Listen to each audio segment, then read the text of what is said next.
भर्ती का ऐलान करके लुभाते हैं, फिर कई चुनाव तक उन्हीं पदों को भरने के नाम पर वोट की फसल युवाओं से कटवा लेते हैं। इन सब के कारण युवा के लिए एक नौकरी पाना बहुत कठिन बन जाता है। तब बेरोजगार सोशल मीडिया से धीरे धीरे सड़क तक आ जाता है।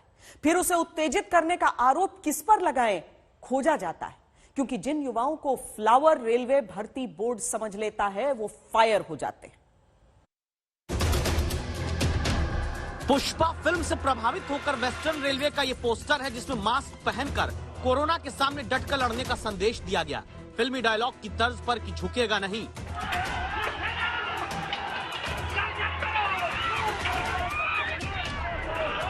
लेकिन क्या वही रेलवे भूल गया कि 2019 का इम्तिहान 2021 में कराया जाएगा, 2022 में रिजल्ट आएगा, परिणाम भी अनियमितता के आरोप में घिर जाएगा। 2019 की भर्ती में 2022 में नोटिफिकेशन आएगा। ग्रुप डी की भर्ती में प्री और मेंस वाला फॉर्मूला लग जाएगा, तो 1 करोड़ से ज्यादा छात्र फ्लावर बनकर नहीं रह सकते। 24 जनवरी को पटना में राजेंद्र नगर टर्मिनल में पहले छात्रों ने प्रोटेस्ट किया। फिर 25 जनवरी को पटना में छात्रों के ही इलाके भिखना पहाड़ी में छात्र और पुलिस के बीच जमकर पथराव हुआ, छात्र पीटे गए।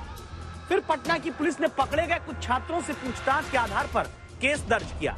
पटना के ही मशहूर कोचिंग संचालक खान सर समेत कई शिक्षकों के खिलाफ आरोप छात्रों को उकसाने का। पटना में खान सर का कोचिंग संस्थान बंद मिला। आज तक संवाददाता प्रेरणा ने खान सर से उन पर लगे आरोपों पर बात की।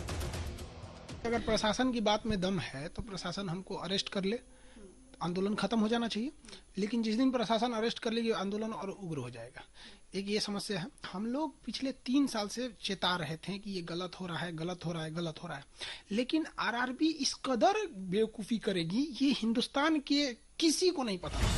पटना से ही रेलवे भर्ती में हिला हवाली पर नाराजगी का बवंडर देश में उठा, जो 25 तारीख को तेज हुआ, जब भिखना पहाड़ी इलाके में छात्रों का प्रदर्शन पुलिस से भिड़ंत में बदला।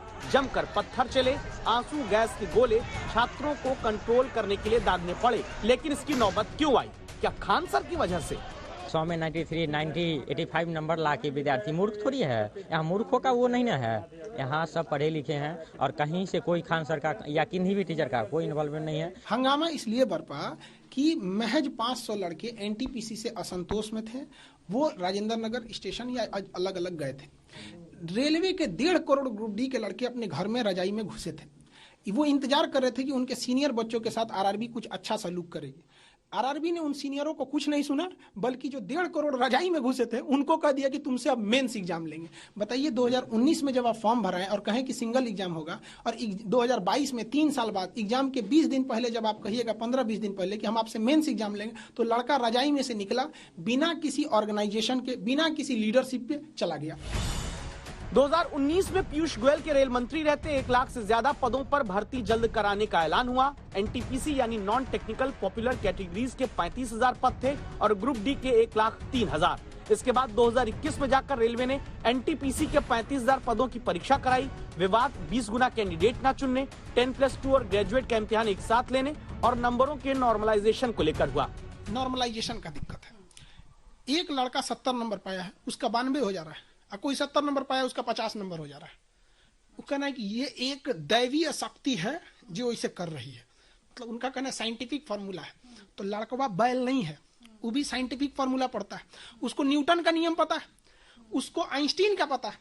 अब वो माथा पीट रहा है कौन वैज्ञानिक है। तो आरआरबी में एक से एक वैज्ञानिक बैठा है, सब जो जन्म नहीं लिया है, अवतार लिया है। किस लिए? बर्बाद करने के लिए करी। फिर जब ग्रुप डी की 1 लाख पदों वाली भर्ती निकली तो विवाद जन्म लिया 1 चरण की जगह 2 चरण में एग्जाम कराने पर। दावा है कि पटना में 25 जनवरी को छात्रों के रोष की बड़ी वजह ग्रुप डी भर्ती में प्री और मेंस वाला नियम लगाना रहा, जिसके कारण स्थिति ये बनी कि पटना में छात्रों को मेहनत करते देखने वाला इलाका पुलिस और बेरोजगारों के बीच रण क्षेत्र में बदल गया। खान सर का आरोप है कि इसका कारण भी रेलवे का छात्रों को लेकर संवेदनहीन होना रहा। पिछले 3 साल से 8-8 मिलियन ट्वीट कर रहा है। अगर ये 18 जनवरी को जो ट्वीट किया गया था, उसके बाद रेलवे अगर इस चीज को ले लेता तो क्या जरूरत थी? आपको लगता है ऐसा होता? आप अचानक, जैसे मान के चलिए रेलवे को मेंस जोड़ना भी था, तो धरातल पे हम रेलवे को भी एक नसीहत देते हैं। आप एक बार प्रेस कॉन्फ्रेंस करते हैं कि ऐसा विचार किया जा रहा है, तो लड़कों में धीरे धीरे सहनशीलता आती। पेशेंट भी मर जाता है ना हॉस्पिटल में, तो डॉक्टर नहीं कहता कि तुम्हारे अब्बा मर गए, आराम से बोलता है सीरियस है, ऑक्सीजन पे है, वेंटिलेटर पे है, भगवान भरोसे है, धीरे धीरे, ताकि सहनशीलता धीरे धीरे है। अचानक बोल दीजिए ना कि तुम्हारे पापा मर गए, हॉस्पिटल फोड़ देगा वहां पे। 35,000 वैकेंसीज के अगेंस्ट एप्लीकेशंस आई, 1,25,00,000। 1,25,00,000 कोई छोटी संख्या नहीं होती। आप बड़े से बड़े एग्जाम लेके देखिए, स्टाफ सिलेक्शन कमेटी का देखिए, स्टाफ सिलेक्शन कमीशन का, यूपीएससी का, कोई भी एग्जाम देखिए, जेई का एग्जाम, ज़्यादा से ज़्यादा होता है 8-10 लाख एप्लीकेशंस होती है। 8-10 लाख एप्लीकेशंस का एग्ज़ाम कराना और 1 करोड़ से अधिक का एग्ज़ाम कराना बहुत बड़ा चैलेंज होता है। इट्स मेजर एक्टिविटी, और इस एक्टिविटी को ट्रांसपेरेंटली करना, जिससे कहीं पे कोई किसी तरह की अनियमितता ना हो, वो सब ध्यान में रखते हुए, इरेगुलरिटी न हो, वो सब ध्यान में रखते हुए एग्जाम कराया गया है। 1,26,00,000 बेरोजगार आवेदन कर देंगे तो इम्तिहान लेने में क्या 3 साल लग जाएंगे? जबकि कोरोना काल में ही बिहार में चुनाव संपन्न हो गया, जहां 4,19,26,443 वोटर का वोट लिया गया। पश्चिम बंगाल का भी चुनाव शांति से संपन्न हुआ, जहां एक साथ 5,94,87,824 वोटर रहे। असम में भी 1,91,00,000 वोटर के साथ चुनाव हो जाता है। जब करोड़ों वोटर से वोट लेने की बात होती है तो देश में एक सिस्टम बना, शांति से हर तरह चुनाव करवा लेता है। उसी तरह पारदर्शिता के साथ बेरोजगारों का रोजगार के लिए चुनाव कराना क्यों रॉकेट साइंस बन जाता है, जिसमें छात्रों के नाराज होने का कारण बनी रेलवे समेत दूसरे भर्ती व्यवस्थाओं को सुधारने की जगह दूसरे कारण छात्रों की नाराजगी के खोजे जाने लगते हैं।